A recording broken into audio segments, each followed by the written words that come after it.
माझे नाव अस्मिता कलेमलेच्याने. मी इयत्ता 3री वर्गात शिकते. माझ्या शाळेचे नाव जिल्हा परिषद प्राथमिक मराठी शाळा भवानीनगर बादोले बुद्रुक आहे.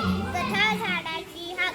एका सुंदर गावात हिरव्यागार डोंगराच्या कुशीत एक मोठं मजबूत झाड उभं होतं. सकाळी पक्षी त्यावर गाणी गात, दुपारी ते झाड थंड सावली देत आणि रात्री त्याची पाणीवर तारे चमचमताना दिसत. गावातील प्रत्येक मुलांचं खेळायचं ठिकाण होतं ते झाड. एके दिवशी काही मुली खेळायला आल्या. त्यांनी झाडाखाली गाणी म्हणाले, उड्या मारल्या. वाऱ्याच्या तालावर पानांची खसखस ऐकली. झाडालाही त्यांचा हा खेळ खूप आवडला. पण हळूहळू खेळताना त्या झाडाच्या फांद्या तोडू लागल्या. एक फांदी जमिनीवर पडली, दुसरी वाकून तुटली. झाडाला वेदना झाल्या. त्यांनी आपला स्वर गाळला आणि मंद आवाजात म्हटलं, गोड मुलींनो, माझ्याशी खेळा, माझ्या सावलीत खेळा, पण माझ्या फांद्या तोडू नका. मी जिवंत आहे, मलाही त्रास होतो. जर तुम्ही मला दुखवलात ना, तर पक्षी राहतील ना, फुलं उमलतील ना, सावली उरेल.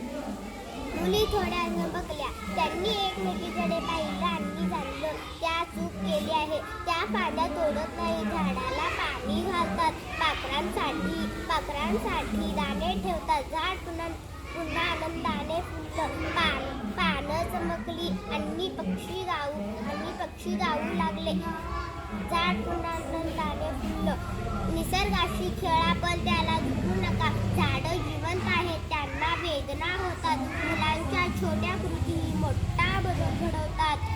हिरवी पान, गार सावली, जीवनाची वीज कोळी, ऑक्सिजन देत अखंड न थकता, पृथ्वीला ठेवते निरंतर जपता. पाऊस बनवते आकाशातून, शेती फुलते तिच्या हातून.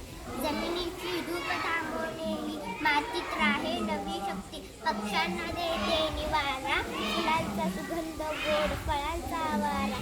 जीवनाच्या प्रत्येक वाटेवर झाड उभी प्रेमाच्या संगतीवर. चला लावू नव हिरवं स्वप्न, वाचू पृथ्वीचे सुंदर रूप.